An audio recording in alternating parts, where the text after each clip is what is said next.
Bonsoir à tous, bienvenue au BRIC et surtout bienvenue à bord du Mini 650 de Léandre en direct de l'Orient. Il va vous présenter son bateau, la vie à bord et les différents aspects de la navigation en course. Bonne soirée à tous. Bonjour Léandre. Oui.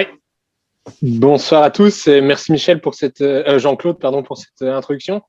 Mais comme tu l'as dit, un changement de décor, on n'est plus au BRIC, on est à bord de mon bateau et on est à Lorient. Donc là, l'idée c'était vraiment de vous montrer en fait l'intérieur du bateau et la manière dont on navigue, dont on vit à l'intérieur de ces bateaux comme ça pendant 15 jours. Évidemment, il fait nuit ici, comme en Belgique, j'imagine.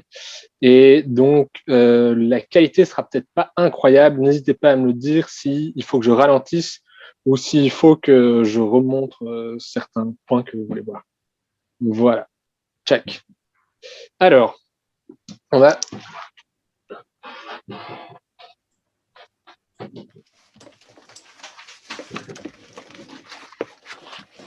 commencer par l'avant.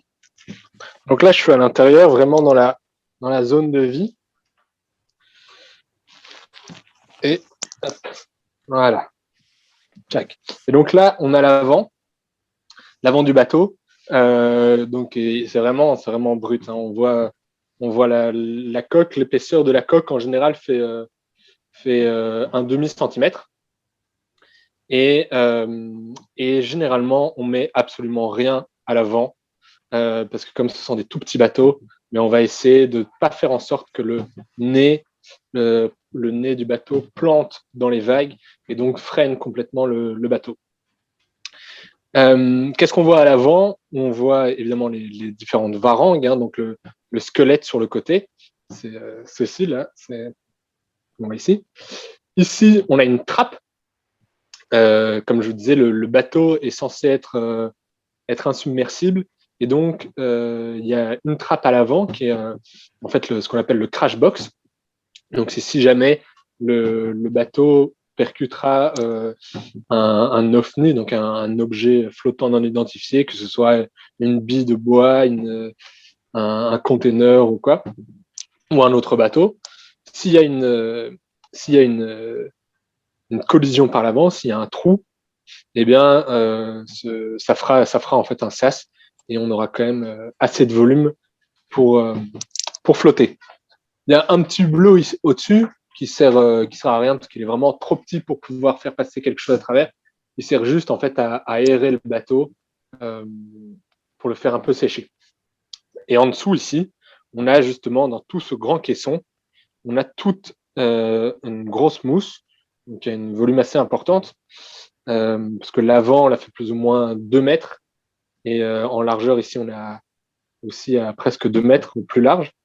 Et donc, ces mousses serviront à justement flotter même si le bateau est rempli d'eau, avec ces mousses, là, la masse volumique du bateau est assez importante pour ne pas couler.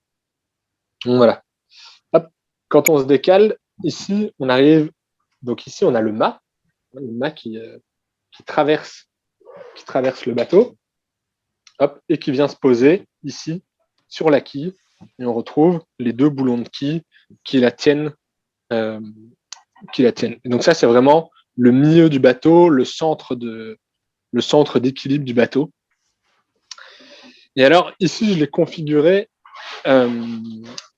avec, vous voyez, tous les bidons qui sont vraiment matossés sur le côté. Là, on a les bidons d'eau. Ici, j'ai un sac dans lequel je vais mettre, par exemple, ma boîte à outils.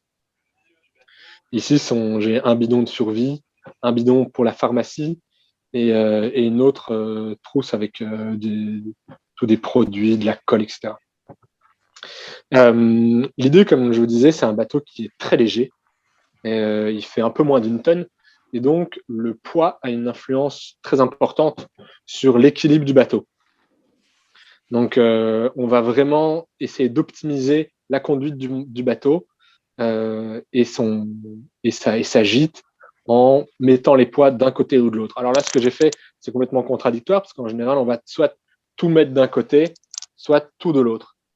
Et là, donc à chaque fois, il y a des sangles pour pouvoir bien les tenir. Et ça, c'est typiquement le matossage qu'on utilisera quand on fait du prêt pour avoir le meilleur couple de redressement. Ici, j'ai ma petite cuisine. Donc ça, c'est un réchaud avec une bonbonne de gaz très simple dans lequel, ici, hop, on peut, avec un couvercle, dans lequel on met de l'eau. Il y a 1 litre et ça permet en 1 minute de faire bouillir de l'eau très rapidement. Et ensuite, cette eau, soit on en fait du thé, par exemple, soit on la verse dans des sachets de nourriture lyophilisée, donc de la nourriture asséchée, qu'on vient réhydrater avec de l'eau. Donc, on met de l'eau bouillante et après, en 10 minutes, on retrouve, par exemple, un plat de pâtes à la bolognaise classique. Voilà. Ici, j'ai 2 seaux qui servent à écoper et un qui va me servir de toilette. Et ensuite, l'arrière, voilà, il y a deux cercueils de part et d'autre du bateau. Et ici, donc voilà, là ici, on a de nouveau des sacs de matossage qui permettent de mettre de nouveau des sacs, des bidons d'eau, etc., qu'on peut ouvrir et fermer à l'aide de palans, comme ça, hop, on va les remonter. Et comme ça, on aura vraiment le poids au maximum sur le côté pour, de nouveau, toujours équilibrer le bateau. Ici, là, j'ai mes appareils qui sont déconnectés. Normalement, ils sont suspendus à des bras articulés pour pouvoir être vus à l'intérieur et à l'extérieur. Et alors, de l'autre côté, même chose, sauf que là, j'ai mis mes voiles. Voilà. On a un autre cercueil. Et alors, généralement, c'est ici que je vais venir dormir en m'allongeant. Là, j'ai laissé juste un petit trou parce que j'ai vraiment pas beaucoup d'affaires. Je vais venir me glisser ici, les pieds vers l'avant. Comme ça, si jamais le bateau plante dans une vague et s'arrête, au moins, c'est mes pieds qui partent en avant et pas ma tête. Voilà. Alors, et donc ici, c'est vraiment la zone, ce petit carré où je peux être, où je reste la plupart du temps quand je suis à l'intérieur, parce que c'est un endroit qui est assez agréable. J'ai accès ici à mon électronique de bord. Donc là, je l'ai éteint, mais normalement, j'ai toutes mes informations sur le cap du bateau, la force du vent, la direction du vent, l'angle que j'ai par rapport au vent, etc. Et donc, comme ça, j'ai entre ces informations ici et ici, donc à savoir le GPS et l'AIS, donc le radar, j'arrive comme ça à avoir une vision d'ensemble sur le bateau. Alors ici, j'ai ma VHF que j'avais allumée. Et en dessous, on retrouve les batteries. Et tout derrière, on ne le voit pas, mais il y a mon radeau de survie prêt à sortir en cas de problème. Alors vous voyez, c'est vraiment ça. C'est derrière, il y a de nouveau une trappe de survie. C'est vraiment pas facile si jamais il y a un problème et que le bateau est retourné. Il va falloir qu'on sorte par ce trou où il y a à peine 40 cm pour se faufiler jusqu'à la trappe arrière. Voilà. Et l'entrée du bateau, elle ressemble à ça. Alors, il y a une autre chose que je voulais vous montrer, c'est que moi, j'ai mis énormément d'informations dans mon bateau. Et là, je vous montre notamment, voilà, c'est ce qu'on appelle une select. Et en fait, c'est un tableau qui me permet de savoir en fonction de. Donc, j'ai mis en ordonnée la force du vent, en abscisse, l'angle au vent, l'angle par rapport auquel je navigue. Et en fonction, par exemple, s'il y a 15 nœuds et que je suis à 50 degrés du vent, eh bien, je sais que je dois être grand voile haute avec le génois. S'il y a toujours 15 nœuds mais que je navigue à 100 degrés du vent, eh bien, je dois être grand voile haute avec mon petit genaker. Et voilà, et comme ça, on a toutes les configurations de voile en fonction de l'angle et de la force du vent. Et l'idée, c'est vraiment d'avoir. Alors ça, évidemment, je les connais, mais c'est si jamais on est fatigué, si jamais on a du mal à réfléchir, eh bien, on a les informations sous la main. Et voilà, clac, en 2 secondes, je sais quelle voile je dois envoyer. Même chose de l'autre côté. J'ai 2 tableaux. Ça va me servir. Ici, c'est des notes que j'ai mises sur le réglage des safrans. Parce que les safrans, on peut les écarter ou plus les rentrer en fonction de la gîte du bateau. Et ça, c'est aussi tout un tableau pour le réglage du pilote automatique. Voilà. Et alors, une autre chose que j'utilise énormément, c'est une feuille comme ça, de nouveau un tableau sur lequel je reprends, je note en fait toutes les marques et du bateau. C'est-à-dire que j'ai mis sur mes écoutes et partout sur le bateau, j'ai mis des marques avec des graduations. Je vais essayer de vous en montrer une à l'extérieur. Hop.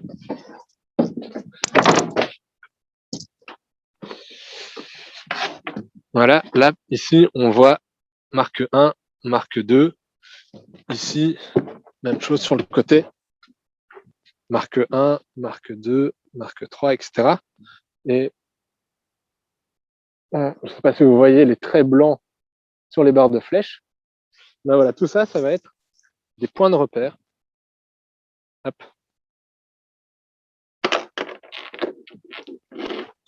Tout ça, ça va être des points de repère que je vais utiliser. Et comme ça, quand je suis fatigué, bien la nuit, je vais directement me dire, OK, je sais que dans telle condition de vent, à tel angle de vent, eh bien, il faut que mon bateau soit réglé comme ça. Par exemple, typiquement la nuit, on va pas bien voir la forme que va avoir notre Solent, mais bien avec ces repères, on peut très facilement se dire, OK, là, je sais que le bateau est plus ou moins bien réglé et il devrait avancer correctement. Voilà. J'ai plus ou moins fait le tour pour l'intérieur. Et alors maintenant, je ne sais pas si on va bien voir, mais pour l'extérieur, hop, je repasse comme ceci. Voilà. Check. Bon, c'est de nuit, c'est pas évident. Là, j'ai ma barre, j'ai mon entrée et hop, ici, on retrouve l'avant du bateau avec tous les bouts qui reviennent ici sur ce winch central. Ce qui est vraiment, évidemment, comme c'est un bateau qui est fait pour naviguer en solitaire, eh bien, tout est fait pour que, en fait, on aille le moins possible à l'avant. Il n'y a qu'une seule manœuvre dans laquelle on doit aller à l'avant, c'est pour hariser le Solent. Normalement, tout peut se faire de l'arrière. Et voilà, c'est vraiment une question de sécurité. Et au moins, voilà, on a tout à porter. Ici, j'ai mon winch avec mes écoutes. J'ai ici toutes mes drisses qui reviennent. Même chose de l'autre côté. Donc voilà.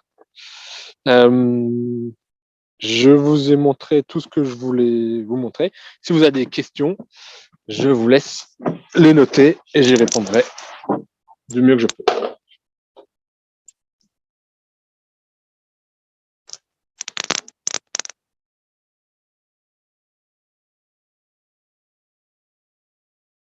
Ah.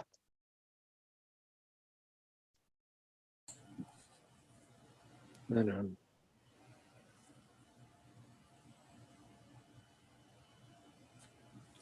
Moi, je vais poser une question.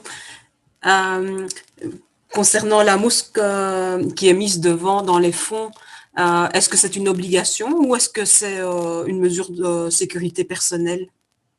Non, c'est une obligation dans les bateaux de série.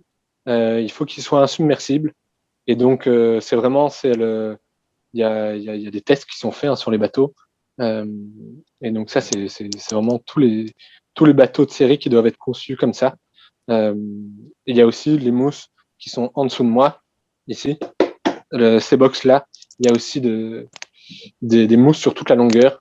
Donc c'est vraiment une obligation.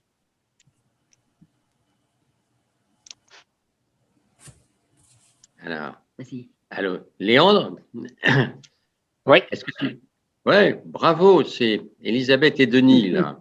Alors, on te soutient à fond. Et Merci. parle-nous de ton périple. Tu pars d'où? Tu arrives où? Ça dure combien de temps? Tu dors combien de temps? Tu manges quoi? Ouais, alors, donc pour la Transat, on part des Sables d'Olonne le 26 septembre. On arrive aux Canaries pour la première étape. Ça mettra entre 8 et 12 jours. Et puis après 3 semaines, on repart vers la Guadeloupe, à Saint-François. Et ça met entre 15 et 20 jours. Voilà. Pour le sommeil, ça c'est une chose très importante. C'est vrai que j'en ai pas parlé.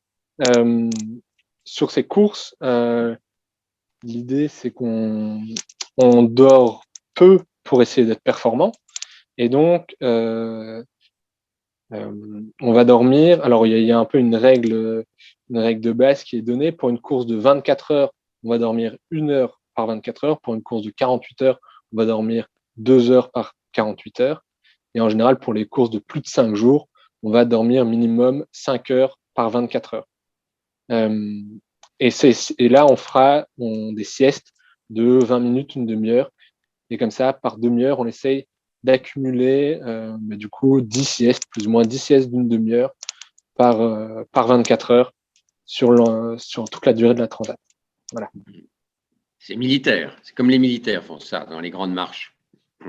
Oui, c'est ça. Et en fait, on passe dans un sommeil polyphasique et ça permet de ne pas spécialement être fatigué.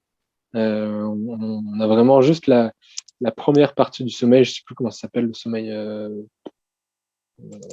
Enfin, je sais plus quelle est cette phase de sommeil. C'est comme faire. Voilà, c'est un sommeil réparateur et qui est amplement suffisant.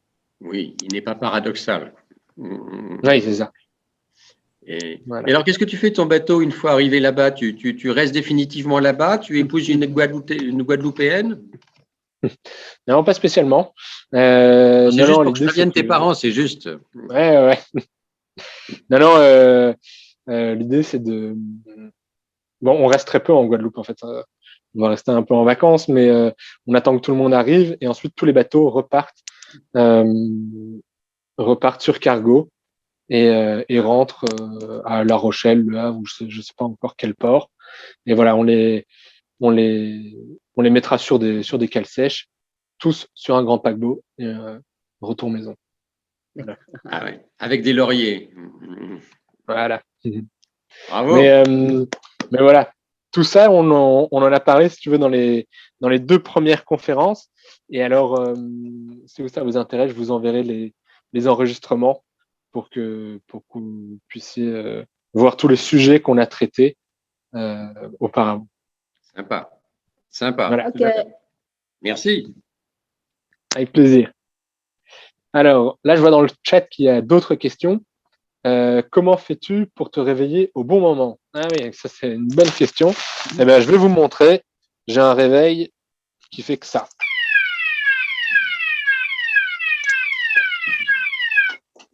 Voilà. Donc, il y a un minuteur en fait. Là, mon réveil il est ici. Là, j'ai un minuteur. C'est comme un minuteur de cuisine. Hein. On le règle pour 20 minutes, une demi-heure. Et ensuite, on ne peut pas se rater. Alors moi, je l'ai mis à un endroit assez loin pour que je sois obligé de me lever pour aller l'éteindre. Parce que sinon, voilà, il y a en course au large, et surtout en solitaire, il y a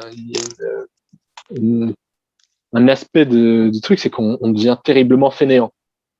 Et donc, si on a le réveil à portée de main, c'est trop facile de faire snooze et de repartir pour 30 minutes de sieste. Alors, deuxième question. Tu peux nous rappeler combien tu as de voiles d'avant et combien sont à poste permanent avec enrouleur? Alors, donc, nous, on est limité à 7 voiles sur le bateau. Donc, il y a la grand voile, le solent, donc la grand voile dans laquelle on peut prendre 3 riz, le solent dans lequel on peut prendre 1 riz. Ensuite, on a un tourmentin, donc la voile de tempête qui est obligatoire. Et ensuite, on peut choisir si on part avec 3 spies et 1 génaqueur ou 2 spies et 2 jetnackers. Donc en général, ça fait 4 voiles d'avant. Les jetnackers sont sourds enrouleurs, mais ils sont pas à poste. Donc il faut à chaque fois les gréer et les dégréer. Et les spies, même chose. Donc ce sont des spies asymétriques. Et donc il y a un grand spie, un spie médium dans lequel on peut également mettre un riz. Et ensuite, on a soit on peut choisir en fonction de différents types de navigation qu'on risque d'avoir. Est-ce qu'on prend plutôt ce qu'on appelle un A5 ou un code 5 en fonction. Voilà, ça c'est un peu toute la stratégie qu'on peut avoir. Et voilà, et les spies, ils sont dans les sacs. Hein, donc c'est là, je vais vous les remontrer. Là, j'ai justement à bord un spie et un jetnacker. Donc mon jetnacker, c'est celui-ci, et le spie, c'est ce qu'il y a dans le fond. Et donc voilà, ils sont toujours, c'est pas avec une chaussette et on les hisse dans le mât. Alors, j'ai peut-être loupé l'info. Comment les batteries sont-elles rechargées? Non, c'est vrai que j'en ai pas parlé. Il y a trois méthodes, je dirais. La première, c'est comment on appelle ça, un générateur, dans lequel on met de l'essence. Ça, c'est comme ce qu'on pourrait utiliser sur un chantier, par exemple. Ça, il y en a quand même assez peu qui utilisent ça. Ça peut être une option de secours, mais les deux grosses manières d'utiliser pour recharger les batteries, ce sont les panneaux solaires ou la pile à combustible. Alors moi, en l'occurrence, j'ai une pile à combustible. Donc c'est ici, là on voit, là où il y a le M10, c'est justement le carburant et derrière, il y a la pile. Et donc, en fait, c'est du méthanol ou de l'éthanol, je sais plus, un des deux. Et la pile va transformer ce méthanol, cet éthanol, en électricité. Et donc, ça recharge les batteries assez facilement. L'inconvénient de cette pile à combustible, c'est que la réaction crée la chaleur. Et donc, en général, ça réchauffe fort le bateau. Alors, c'est agréable en hiver. En été, pendant la transat, c'est pas spécialement agréable quand il fait 35 degrés dehors. L'inconvénient, c'est que c'est un peu plus lourd que des panneaux solaires. Mais les panneaux solaires, s'il n'y a pas de soleil, ça recharge pas les batteries. Donc ça, voilà. Il faut choisir son camp. Alors, si le bateau se retourne, que fais-tu? Donc, si le bateau se retourne, c'est assez simple. J'ai une trappe ici, l'entrée que je peux fermer complètement, avec des poignées, comme ceci. Et donc là, le bateau devient complètement étanche. Et justement, je ne vous l'avais pas montré, mais j'ai une feuille ici qui s'appelle « Si c'est la merde » et avec toute la marche à suivre qu'il faut si jamais le bateau se retourne. Si jamais le bateau se retourne, en gros, la première chose à faire, ce sera de fermer le bateau pour que l'eau ne rentre pas. Et ensuite, appeler les secours. Et pour ça, on a une balise de détresse et communiquer avec les secours qu'on a un problème. Enfin, du moins, pas communiquer, mais envoyer notre position et émettre un signal de détresse. Et voilà. Et ensuite, l'idée, c'est que on est toujours plus à l'abri dans son bateau que dans son radeau de sauvetage. Parce que son radeau de sauvetage, c'est vraiment pas grand. Ça fait, c'est des bateaux de 4 personnes, donc ça doit faire un carré de 1,50 m par 1,50 m. C'est une petite bouée comme ce qu'on pourrait trouver dans une piscine. Et voilà, donc un bateau de 6 mètres par 3, et avec en plus la quille et les safrans qui sont de couleur fluo, c'est beaucoup plus facile à retrouver qu'un petit radeau de sauvetage. Donc, on reste à bord et on attend que les secours viennent. Et voilà. Et au dernier moment, on sort par la trappe de secours, quoi. Voilà. Ça, c'est un peu la démarche à suivre.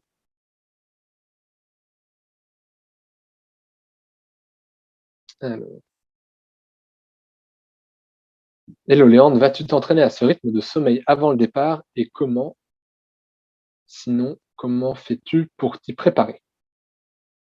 Alors, en fait, avant les jours avant le départ, on va pas passer dans ce sommeil, dans ce mode de sommeil polyphasique. Ce serait justement la grosse erreur, hein. L'idée, c'est d'accumuler un maximum d'énergie avant le départ, donc plutôt faire des grosses nuits de sommeil. Mais on s'entraîne à dormir en fait, pendant les courses préparatoires, pendant les entraînements. Et, et voilà. Ça met un peu de temps, hein, à trouver son rythme de sommeil. Et surtout, ça met du temps, peut-être pour certains, à avoir pleinement confiance en son bateau. Et voilà, se dire, OK, je peux fermer les yeux. Le bateau, il va pas aller sur la terre, il va pas aller cogner un autre bateau. J'ai assez de voilà, il faut se mettre en tête qu'on a assez d'éléments de sécurité entre le radar qui permet d'éviter les collisions, etc.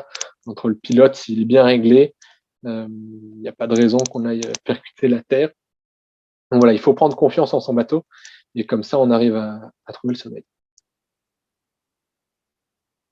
À la grosse louche, cela représente quelle fourchette de budget pour le bateau et quelle participation pour l'inscription à la Mini Transat? Alors, les bateaux, ça, c'est extrêmement variable en fonction du bateau qu'on prend, en fonction si c'est un bateau neuf ou d'occasion et de nouvelle génération ou d'ancienne génération. Grosso modo, les bateaux qui s'inscrivent à la Transat pour cette année, je dirais les moins chers, ils vont être autour de 40 000 euros. Et la moyenne tourne autour de 80-90 000 euros, je pense, pour les bateaux de nouvelle génération d'occasion. Et les bateaux neufs, ils vont être autour de 130 000 euros, mais qui s'achètent souvent hors TVA, donc un peu moins cher. Ensuite, il y a les bateaux, les prototypes, qui eux vont être encore un peu plus chers. Voilà. Et la participation pour l'inscription à la Transat. Alors, l'inscription, elle n'est pas spécialement chère. L'inscription, elle est de 2500 euros. Mais voilà, il y a tous les frais à côté euh, qui font qu'on arrive à un budget sur les 2 années, comme je disais, ça va être entre 60 000 et 100 000 euros pour les 2 ans avec toutes les courses préparatoires, les entraînements, etc. Voilà. Pourrais-tu nous envoyer le lien de la cagnotte pour qu'on puisse aider? Oui, évidemment, on vous enverra ça par mail euh, à la fin avec les enregistrements. Donc, si vous voulez participer, hop là. Ben, on a fait le tour des questions. Je ne sais pas s'il y en a d'autres. Ah, voilà. Quelles sont les différentes formules de sponsoring? Alors, il n'y a pas vraiment. Enfin, en fait, je ne sais pas très bien comment répondre à cette question. Quelles sont les différentes formules? En fait, avec ce projet, on peut apporter pour une entreprise différents. Il y a différents outils qu'on peut utiliser. Et alors là, il faudra à chaque fois, en fait, enfin moi, du moins, la manière dont j'essaye de faire, c'est d'essayer de trouver, en fonction de l'entreprise et de ses besoins, les bonnes réponses que je peux lui apporter. C'est-à-dire, est-ce qu'une entreprise va plutôt chercher de la visibilité? Et alors là, ben voilà, ce sera essayer de communiquer via de différentes manières. Est-ce que ce sera plutôt via les réseaux sociaux? Est-ce que ce sera faire des petits films? Est-ce que ce sera essayer d'avoir un partenariat avec un média plus mainstream, des journaux ou une chaîne télé, etc. Ensuite, est-ce qu'une entreprise voudra plutôt utiliser ce projet comme un moyen de team building, hein, pour fédérer un peu ses collaborateurs? Ça, c'est notamment le cas, par exemple, mon employeur, de Michel Augustin, qui m'accompagne. L'idée, c'est vraiment de mettre en avant la marque employeur de l'entreprise. Et donc, de dire, voilà, on soutient nos employés qui se lancent des défis autour de la voile qui représentent telle et telle valeur, etc. Donc voilà, comme ça, on aiguille un peu en fonction des besoins de l'entreprise le type de sponsoring et en fonction de l'implication qu'on va donner, en fonction de la visibilité qu'on va donner, on va établir un budget.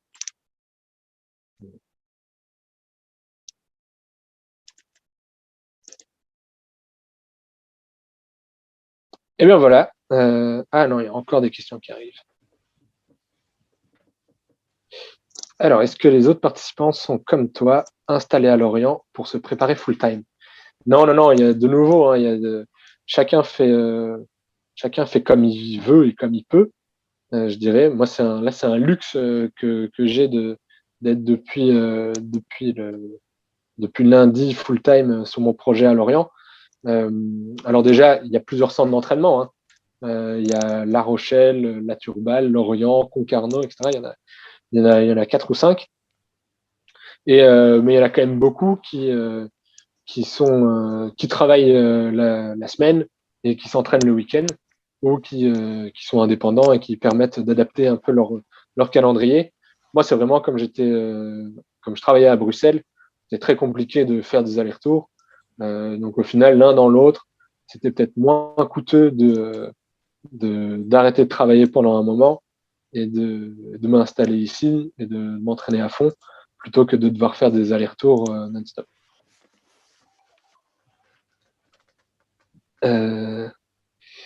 J'ai retenu de la deuxième conférence, Léandre, que tu serais venu sur le tard à la voile à l'université, sans refaire ton historique, ton parcours d'apprentissage de la navigation. Oui, j'ai commencé assez tard à naviguer. Enfin alors, dans les premiers bords que j'ai fait, j'étais assez jeune. Hein, je pense que j'avais 6 ou 8 ans, je pense, je ne sais plus très bien, à faire de l'optimiste. Mais ensuite, oui,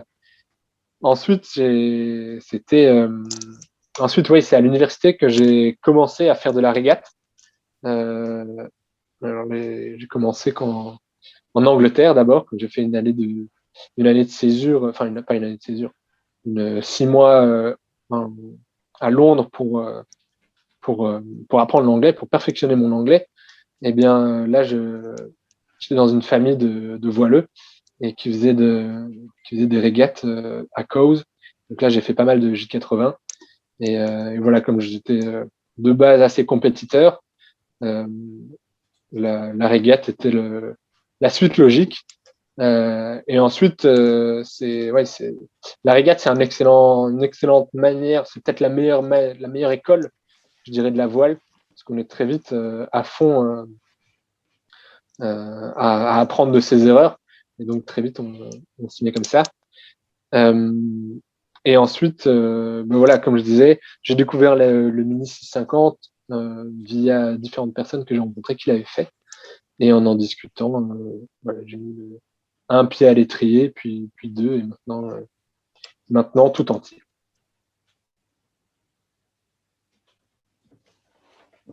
Ouais, oui, effectivement, Thibaut, tous les liens sont disponibles sur mon site, sur Facebook, sur Instagram, etc. Donc vous pouvez retrouver tout ça. Voilà.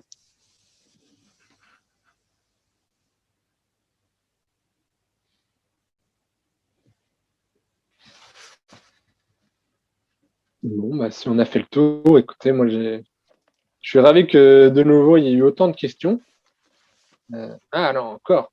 Un conseil pour les débutants en optimiste en Belgique. Quelles sont les options possibles d'évolution? Laser, 49er, la classe 420 n'existe plus. Alors, je suis pas sûr de comprendre la question. Un conseil pour les débutants en optimiste en Belgique.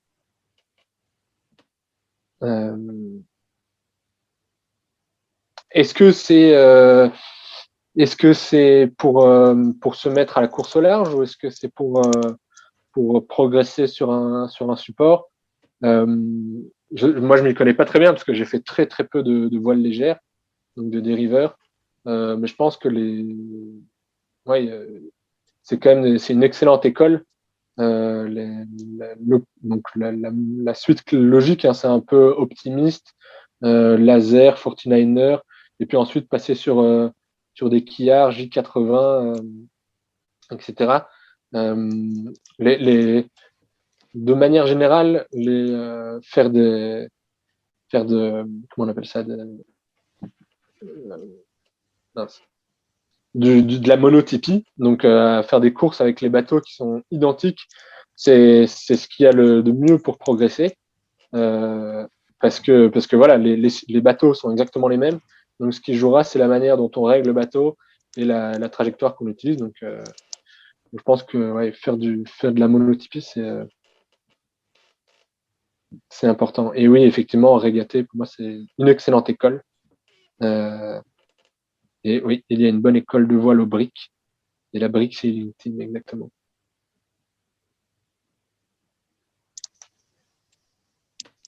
Voilà. Je pense que c'est fini. Ouais, bah voilà, top. Bah merci beaucoup en tout cas de m'avoir suivi là pendant ces 3 semaines. Moi, j'ai vraiment apprécié comme ça de communiquer autour de mon projet. N'hésitez pas à me suivre, hein, la route est encore longue et donc non, je ne ferai plus de conférences.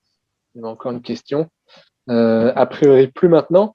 J'en ferai normalement, c'est même sûr, en retour de transat. Voilà, un peu un retour d'expérience sur ce que j'ai fait. Avoir suivi les différentes sessions. Elles sont toutes enregistrées. Donc, vous allez pouvoir revisualiser tout ça sur le site du BRIC, sur le Facebook du BRIC et sur les différents canaux chez Léandre, sur son site internet, je suppose, et sur son Facebook aussi. Voilà, merci à tous et à très bientôt. Merci Léandre.